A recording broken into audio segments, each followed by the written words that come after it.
Assalamualaikum warahmatullahi wabarakatuh. Alhamdulillah,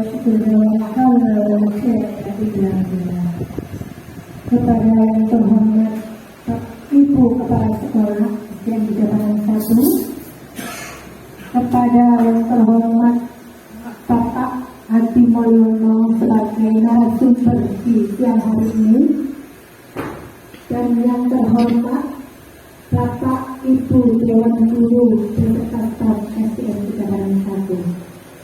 Alhamdulillah, kita masih diberikan kesehatan dan keselamatan oleh Allah. Senantiasa kita panjatkan puji syukur kita kepada Allah Subhanahu wa Ta'ala, karena pada hari ini kita bisa hadir dalam acara berbagi ilmu bersama Bapak Hadi dengan tema budaya positif. Tak lupa salam salam kita hadirkan kepada beliau kita bersama Sallallahu Alaihi Wasallam, sehingga kita berada di dalam yang benar, yakni agama Islam. Baiklah Bapak Ibu Guru, di sini kita akan sama-sama berbagi ilmu dengan narasumber Bapak Hadi Mulyono, calon guru penggerak angkatan 9 Kabupaten Pasuruan. Calon guru penggerak angkatan 7 Kabupaten Pasuruan, berasal CGP dari Kecamatan Bukau. Untuk itu, langsung saja kepada Bapak Hadi Mulyono disilakan untuk memberikan berbagi ilmu kepada guru SDN Kecamatan Satu. Ada beliau.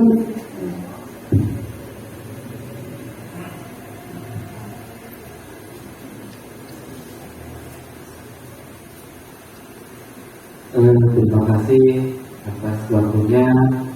Mohon minta maaf dulu ya kalau mengganggu waktu Bapak Ibu siang hari ini. Mohon izin saya berdiri saja biar enak nyampainya.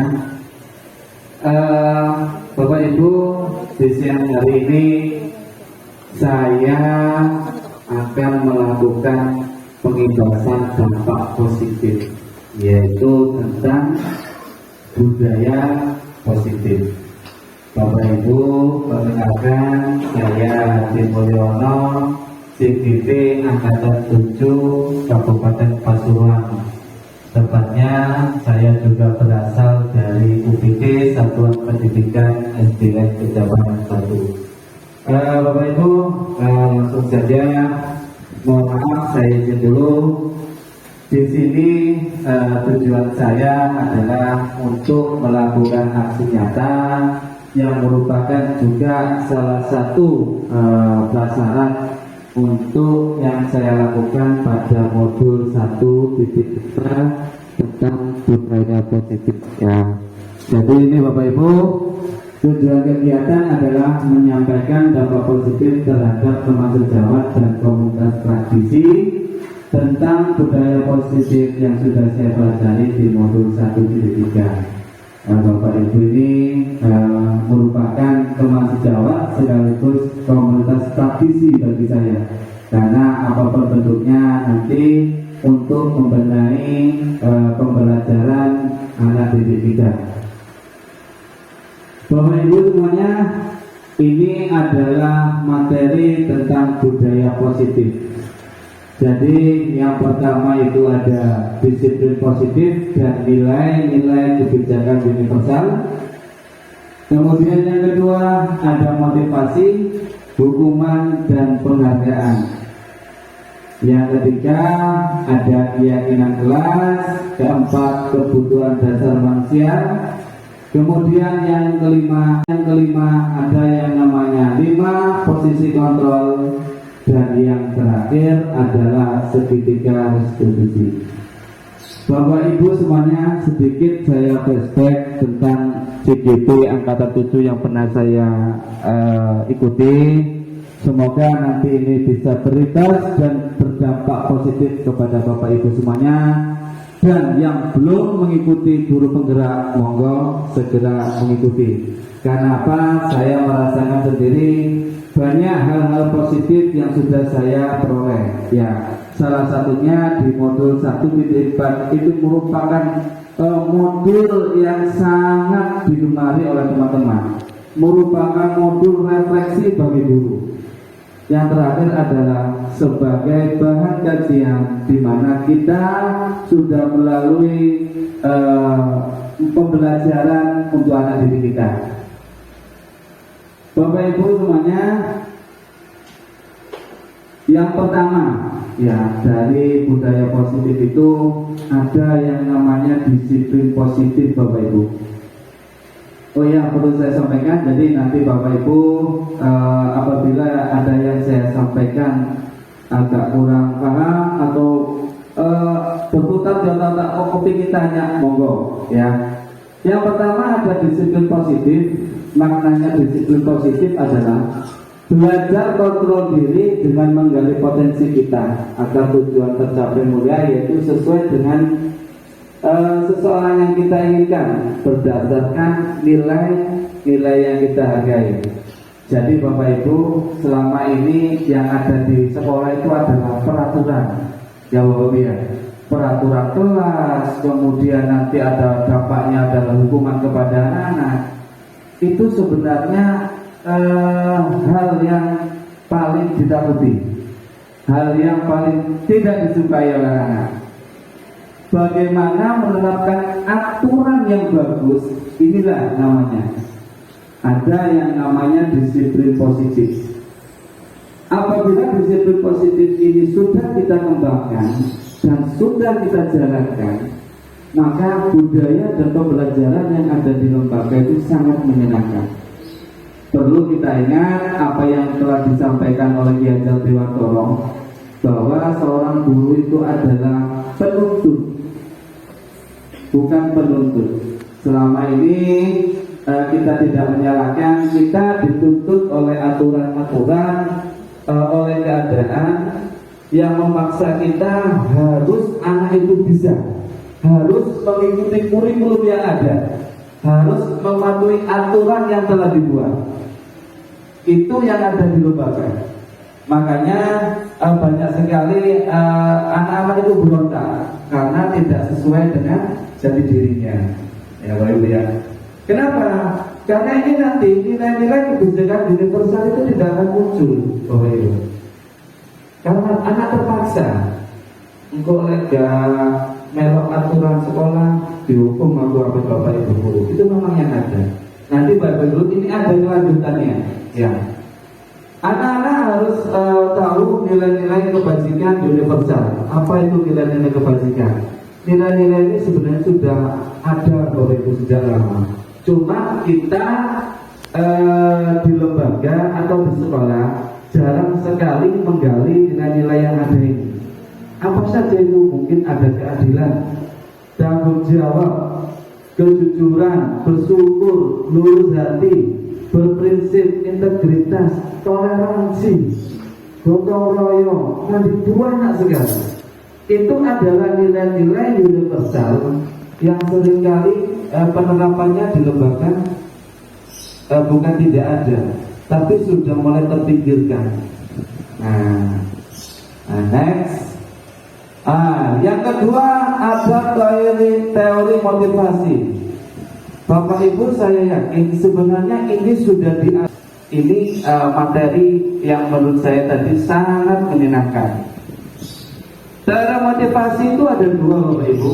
Yang pertama itu dinamakan motivasi ekstrinsik, ya. Yang nomor dua ada motivasi intrinsik. Jadi Bapak Ibu ini nanti ada di posisi mana ini Bapak Ibu nanti ya, pola pengajarannya. Yang pertama adalah motivasi intrinsik. Jadi anak didik kita ini pada motivasi ekstrinsik apa intrinsik? Kalau motivasi ekstrinsik yaitu anak-anak memperoleh motivasi ini untuk menghindari hukuman atau untuk mendapatkan imbalan atau penghargaan. Jadi anak-anak datang ke sekolah itu sudah berpikir, aduh, aku tak teko pintu kemarin absen. Motivasinya itu adalah takut dia. Takut apa? Kena hukuman. Jadi ini motivasi anak belajar itu ternyata ini. Atau yang kedua, dia termotivasi untuk mendapatkan imbalan atau penghargaan. Jadi ada anak-anak itu yang rajin ke sekolah, atau mungkin bapak ibu gurunya, aku tak datang pagi, soalnya kepala sekolahnya tak datang pagi, aku jatuh penghargaan. Nah, itu motivasi dia sama. Yang dialami Uli atau yang dialami siswa ini sama motivasinya. Jadi ada di posisi mana motivasi itu? Nah, kalau anak-anak ada di motivasi intrinsik, nah ini budayanya harus dirubah ini. Ya. Jadi jangankan anak-anak datang hanya untuk mendapatkan penghargaan. Bapak ibu datang pagi, jangan takut karena nanti ada penilaian dari kepala sekolah untuk hukuman. Nah, yang betul, yang betul atau yang dibenarkan mungkin memakai motivasi intrinsik karena dari dalam, motivasi itu dari dalam. Bapak Ibu, saya masih ingat karena otak manusia itu juga terbagi menjadi tiga macam. Ternyata otak manusia itu ada satu otak yang paling saya baru tahu, yaitu otak hewan. Kita itu ternyata punya otak hewan, Bapak Ibu, yang bikin marah, bikin emosi. Kalau kita marah-marah di kelas atau di rumah, itu yang keluar adalah otak hewan kita. Yang bagus apa? Yaitu adalah otak luhur. Yang bagus itu. Kemudian saya lanjut, ini dimotivasi intrinsik. Satu, untuk menghargai diri sendiri. Ini yang benar Bapak Ibu. Jadi kita berangkat pagi bukan karena penghargaan atau imbalan, bukan karena hukuman atau yang lainnya, karena datang dari kita sendiri. Kemudian ada nilai-nilai kebajikan universal yang ada dalam diri kita. Tumbuh. Oh, saya orangnya tanggung jawab, mandiri, jujur, tidak karena imbalan, tidak karena penghargaan. Ini motivasi yang ada di dalam karena tubuh dari kita. Kemudian muncullah nanti keyakinan kelas kalau pada anak didik kita. Itu Bapak Ibu. Jadi nilai-nilai ini bisa pada Bapak Ibu dewan guru atau juga bisa pada anak didik kita. Jadi anak didik kita seharusnya termotivasi intrinsik. Mereka datang karena mereka itu menghargai dirinya sendiri. Mereka datang karena mereka mempunyai nilai-nilai kebajikan. Ini tentang teori motivasi. Saya lanjut. Nah, ini Bapak Ibu oleh saya dari kegiatan CGP, ternyata kita itu butuh yang namanya bukan kesepakatan, keyakinan kelas. Keyakinan kelas kita dengan anak-anak. Ini yang tadi saya ngomong. Satu, kebetulan kemarin saya coba membuat keyakinan kelas dengan anak-anak. Keyakinan kelas yang kita yakini di kelas saya adalah toleransi, ya. Kemudian tanggung jawab, jujur, empati, gotong royong dan mandiri. Ini di kelas saya yang dirasa pas keyakinan kelasnya. Saya lanjut. Kemudian ada kebutuhan dasar manusia. Pada hakikatnya semua manusia itu mempunyai kebutuhan. Tapi ada 5 kebutuhan dasar manusia, yaitu yang pertama bertahan hidup. Semua manusia pada hakikatnya ingin bertahan hidup. Kemudian 2, kasih sayang dan rasa diterima. Semua manusia ingin diberi kasih sayang dan ingin diterima. Maaf, kadangkala ada seseorang itu tidak diterima di lingkungannya. Ada Bapak Ibu ya? Terpinggirkan, ya mungkin di masyarakat itu juga ada. Kemudian yang ketiga adalah kebebasan, ya. Yang keempat ada yang namanya kesenangan. Yang kelima adalah penguasaan. Jadi pada anak-anak ini nanti kita jumpai. Anak-anak ini butuhnya apa sih untuk belajar? Kadang-kadang anak-anak itu senengane usil ke temannya, mukul, kemudian nendang. Ini adalah dia ternyata mungkin menunjukkan penguasaan, power. Kadang-kala anak-anak datang itu, Bu, saya itu gak seneng pelajaran ini, aku nyanyi, seneng aku nyanyi. Dia kebutuhannya adalah kesenangan, fun, ya, itu adalah kebutuhannya. Mungkin juga ada anak yang butuh kasih sayang di kelas. Mereka butuh diterima di lingkungan kelas, minder, menengahi, ya. Kemudian juga ada anak-anak yang gak mau disentuh, dikongkong gak mau, disuruh gak mau. Mungkin dia kebutuhannya adalah bebas. Pada hakikatnya, ketika seorang murid melakukan sesuatu perbuatan yang bertentangan dengan nilai-nilai kebajikan atau melanggar peraturan, hal itu sebenarnya dikarenakan mereka gagal memenuhi kebutuhan dasar mereka. Ini Bapak Ibu. Jadi ada murid itu yang dikatakan gagal memenuhi kebutuhan, ini yang ada. Ya. Nah, jadi nanti Bapak Ibu bisa di kelas itu merasa, oh anak ini butuh ini ternyata yang dibutuhkan. Oh anak ini butuh ini. Ketika hal itu tidak tercapai, yaitu tadi. Ya. Saya lanjut. Nah ini Bapak Ibu juga mungkin minta maaf, Bapak Ibu ini nanti ada di posisi mana sih sebenarnya? Ada yang namanya 5 posisi kontrol. Pada dasarnya kita tidak dapat memaksa murid. Perlu diingat Bapak Ibu, pada dasarnya kita tidak dapat memaksa murid untuk berbuat sesuatu jikalau murid tersebut memilih untuk tidak melakukannya. Ya, dikongkong ada yang tidak tahu. Pada dasarnya tidak mau. Yang pertama ada posisi penghukum. Saya minta maaf, ada Bapak Ibu pendidik itu yang posisinya ini di posisi penghukum, sering menyalahkan kamu ini, balik-balik, suara terus murid, kak salah mana? Ya, ada yang ya dilokno ya, ada yang pendidik itu yang mengata-ngatain muridnya ada. Entos kalian jenis bolerai.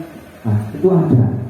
Kemudian ada pendidik juga di posisi pembuat rasa bersalah. Pembuat rasa bersalah itu gini Bapak Ibu maksudnya. Saya lanjut. Nah ini Bapak Ibu juga mungkin minta maaf, Bapak Ibu ini nanti ada di posisi mana sih sebenarnya? Ada yang namanya 5 posisi kontrol.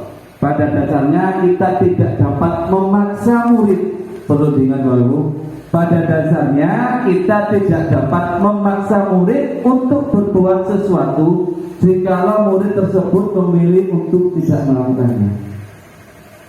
Ya, dikongkong ada yang tidak tahu. Pada dasarnya tidak mau. Yang pertama ada posisi penghukum. Saya minta maaf, ada Bapak Ibu pendidik itu yang posisinya ini di posisi penghukum, sering menyalahkan kamu ini, balik-balik, suara terus murid, kak salah mana? Ya, ada yang ya dilokno ya, ada yang pendidik itu yang mengata-ngatain muridnya ada. Entos kalian jenis bolerai. Nah, itu ada. Kemudian ada pendidik juga di posisi pembuat rasa bersalah. Pembuat rasa bersalah itu gini Bapak Ibu maksudnya.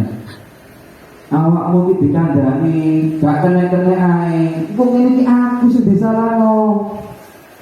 Itu dia merasa posisi merasa bersalah. Jadi tidak memberikan motivasi atau menuntun murid kepada hal-hal yang baik, tapi dia memberikan beban. Seolah-olah itu murid itu malah bersalah dengan ngomong, kon rame, kok rame kok kepala sekolah aku sih bilang lagi. Dia akan beban murid itu. Nah posisi merasa bersalah. Ada juga guru pada posisi teman. Ya, ada guru juga pada posisi teman. Ketika ada murid atau siswa yang melakukan kesalahan dipanggil, diajak ngomong, diajak ngobrol, ya, diajak curhat, ditanyai, ya, ada bahasanya dipuji, ya, itu bisa dilakukan. Kemudian ada lagi pada posisi pemantau atau monitor, diawasi ya. Murid itu diawasi ya. Yang paling enak itu adalah di posisi manajerial sebenarnya. Karena di posisi ini kita sebagai guru itu sempurna dari 4 posisi yang ada. Kalau misalnya ada masalah apapun, kita di posisi manajerial. Selanjut, walaupun tampaknya guru sedang mengontrol perilaku murid, hal demikian terjadi karena murid sedang mengizinkan dirinya dikontrol. Ingat Bapak Ibu, ternyata murid yang kita marahi itu pada hakikatnya dia akan bahasanya mendendam, ditaruh di hati. Dia mungkin bilang iya, dimarahin iya, nunduk iya, tapi dia itu sebenarnya tidak. Pada hakikatnya seseorang itu tidak mau dikontrol. Semuanya, tidak hanya murid. Pada hakikatnya manusia itu yang bisa menentukan dirinya sendiri, tidak bisa dikontrol. Saat itu bentuk kontrol guru menjadi kebutuhan dasar yang dipilih murid tersebut, karena tidak ada pilihan. Ya, terus menolak dia akan tunduk. Tidak ada pilihan, karena mungkin rasa takut dan sebagainya. Teori kontrol ini menyatakan bahwa semua perilaku memiliki tujuan, bahkan terhadap perilaku yang tidak disukai. Ada tujuannya. Saya lanjut. Ini Bapak Ibu yang sering kali kita jumpai, yaitu namanya segitiga restitusi. Ini segitiga ini adalah untuk menstabilkan identitas, menvalidasi tindakan yang salah, dan menyatakan keyakinan. Jadi ini biasanya digunakan untuk yang bermasalah. Kemarin sudah saya melakukan contoh ya, saya melakukan segitiga restitusi. Ada anak-anak yang bertengkar, kepalanya dipukul, plok, gara-gara orang tuanya dilokno, orang tuanya dikata-katain, tidak diterima. Saya panggil dua-duanya. Jadi saya stabilkan dulu identitasnya. Kenapa nak kok dipukul? Memang harus dipukul. Ini menstabilkan identitas Bapak Ibu. Jadi tidak perlu dijudge. Oh ini aja, distabilkan dulu keadaannya. Kemudian divalidasi tindakan yang salah. Kenapa kok melakukan ini? Nanti cerita anaknya. Labare apa? Bapakku dilok-ilok noy. Ya, memang harus dipukul. Ya, dia akan memvalidasi kesalahannya. Bilang tidak Pak. Apakah harus diselesaikan dengan kekerasan? Tidak. Dia akan timbul sendiri. Apa kita yang mencarikan solusi. Kemudian meyakinkan keyakinan itu yang tadi. Apa yang harus dilakukan sebenarnya? Nah, itu meyakinkan kita, meyakinkan kepada anak tersebut. Jadi ini yang dinamakan dengan segitiga restitusi.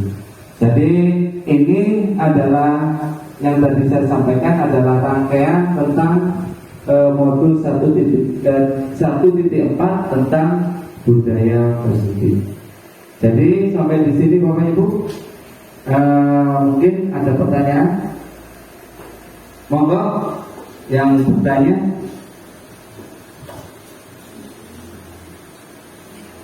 Oke.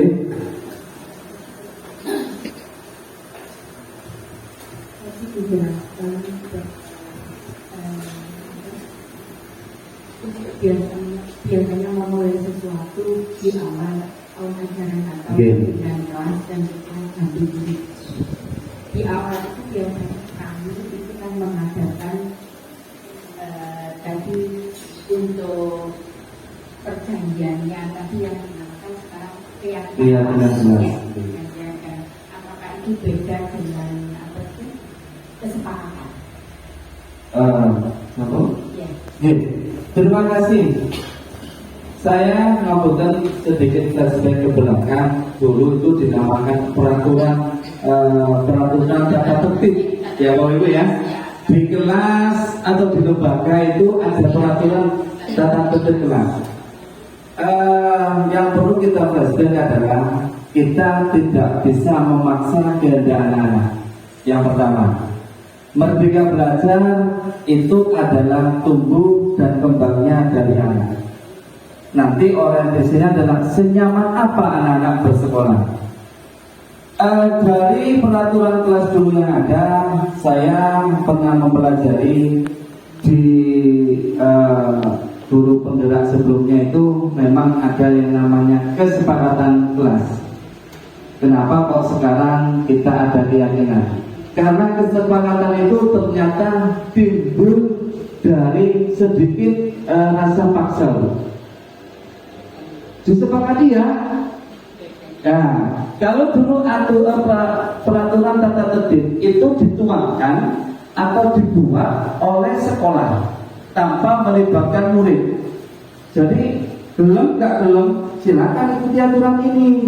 Nah, karena itu malah anak-anak terpaksa tidak sesuai dengan filosofi Ki Hajar Dewantara. Karena sesungguhnya tujuan pembelajaran adalah membuat anak-anak menjadi senang dan nyaman, ya, memperoleh kebahagiaan setinggi-tingginya.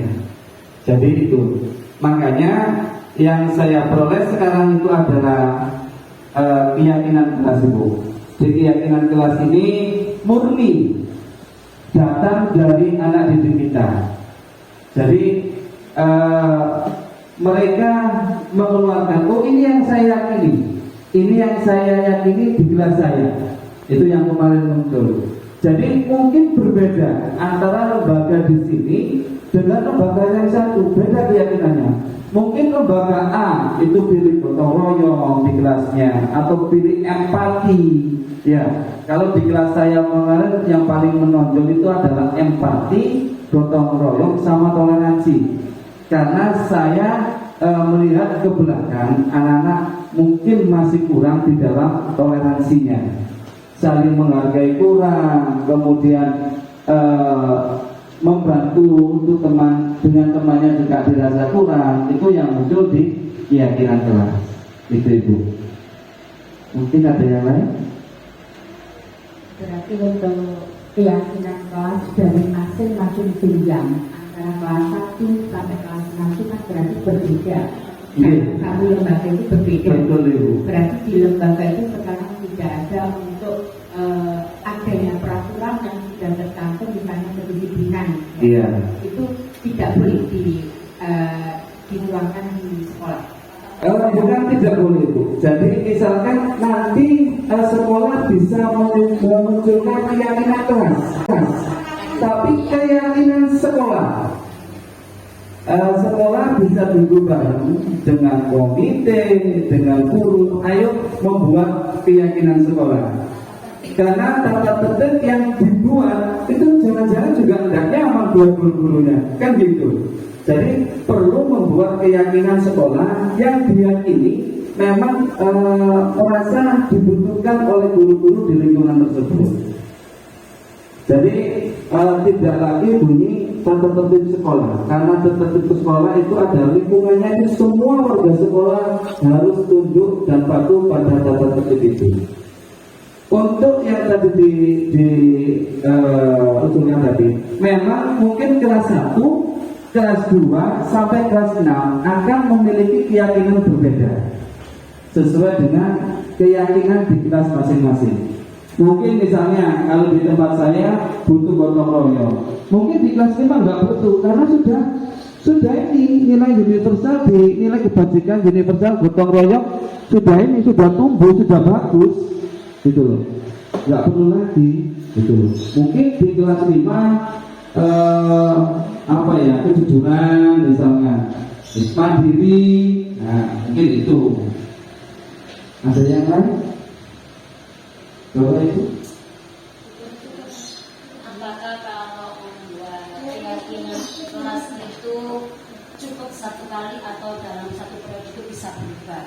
Mungkin kayak saya ini ketika mengajarkan berbeda dengan keyakinan kelas yang dibuat oleh Bu Ani. Ya, terima kasih Pak. Apakah dalam satu periode atau mungkin satu bulan keyakinan kelas itu bisa berubah? Bisa. Ketika anak itu tumbuh kembang misalnya, wes arah toleransinya bagus, yang dibutuhkan apa? Boleh Bu. Pak, ditambahin keyakinan kelasnya boleh. Bisa berubah, bisa ditambah. Selama anak-anak meyakini bahwa itu dibutuhkan keyakinan kelas itu. Iya, monggo Pak.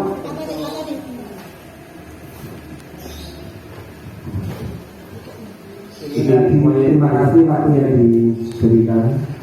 Untuk keyakinan kelas ini, apakah ada jenjang waktu dari keyakinan kelas yang satu dengan misalnya pelajaran matematika, ada keyakinan kelas tersendiri. Terus kita ke tema lain, apa harus keyakinan apa sesuai kondisi yang relevan kita membuat keyakinan keras itu, atau satu kita pertahankan sampai jenuh lalu membuat lagi, atau gimana? Terima kasih bahwa perlu dipahami keyakinan kelas itu adalah diyakini untuk anak-anak semua. Jadi tidak ada relevansinya dengan mata pelajaran. Jadi tidak ada relevansinya. Pak, misalnya keyakinan kelas ini saya bangun mulai kelas anak itu naik mulai awal semester misalnya, semester 1 misalnya. Pak, di kelas ini butuh keyakinan kelas ini, yaitu jadi pendidik itu yang membuat keyakinan kelas dengan peserta didiknya. Seperti tadi yang ditanyakan oleh Bu Warda tadi, ya, Pak, apakah bisa berubah? Bisa. Ketika keyakinan kelas yang sudah misalkan hari ini ya, ini keyakinan kelas ini sudah cocok Bu dengan kelas saya, terus nggak berubah sampai nanti kenaikan kelas, nggak apa-apa. Pak, keyakinan kelas ini misalnya perlu empati, perlu gotong royong atau perlu yang lain, kerjasama mungkin ya, perlu kerjasama, tidak apa-apa ditambahin keyakinan kelas itu. Jadi tidak terpaku tentang tema ini bukan, tapi pada ruang lingkup yang ada di kelas. Itu. Ada yang lain? Satu? Iya. Terima kasih Bapak Ibu. Saya sampaikan sedikit saja saya memberikan kesimpulan. Pada hakikatnya apa yang kita lakukan sebagai pendidik itu tujuannya adalah menghamba kepada murid. Itu yang lebih penting.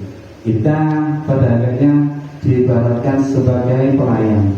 Bagaimana kita melayani, menuntun anak didik kita untuk memunculkan potensi-potensi yang ada. Itu yang paling penting. Jadi perlu diingat, sudah tidak zamannya lagi kita menuntut kepada murid. Jadi itu yang bisa saya sampaikan. Saya akhiri. Assalamualaikum warahmatullahi wabarakatuh. Saya mengucapkan terima kasih banyak. Selamat siang. Terima kasih.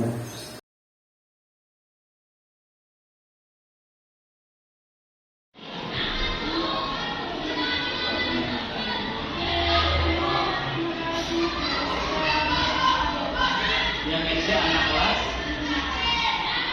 terus ayam apa? Itu pernah. Kamu pernah diejek? Apa yang lain? Diejek sama siapa? Saya apa kelas 4? kelas 4, yang laki-laki tidak. Pernah. Memang dengan melakukan ejek ini menyenangkan saya. Apa untungnya? Putri, apa untungnya putri? Tidak ada. Jangan tidak ada untungnya. Seharusnya gimana sih dengan teman? Ya, gimana putri dengan teman? Apa harus seperti itu tadi?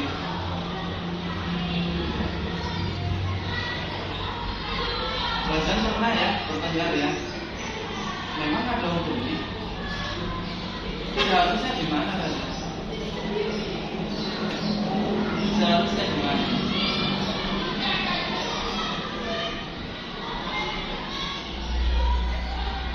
Sudahkah ada keyakinan kelas kan? Apa? Toleransi. Apalagi tolong menolong, itu ada tolong menolong. Ya, kemudian ada mandiri. Ada keyakinan iman. Kalau seperti ini, mana keyakinan kelasnya? Setelah kejadian ini, apa yang dilakukan? Ini minta maaf. Ya, Bilqis, dari kejadian ini apa yang mau dilakukan? Minta maaf. Kenapa tidak dilakukan? Kenapa tidak dilakukan, ayah? Itu ada Bilqis. Bilqis kenapa tidak dilakukan? Ini ada Naya. Nunggu apa? Mau minta maaf atau tidak? Naya, ayo minta maaf. Naya berdiri, minta maaf.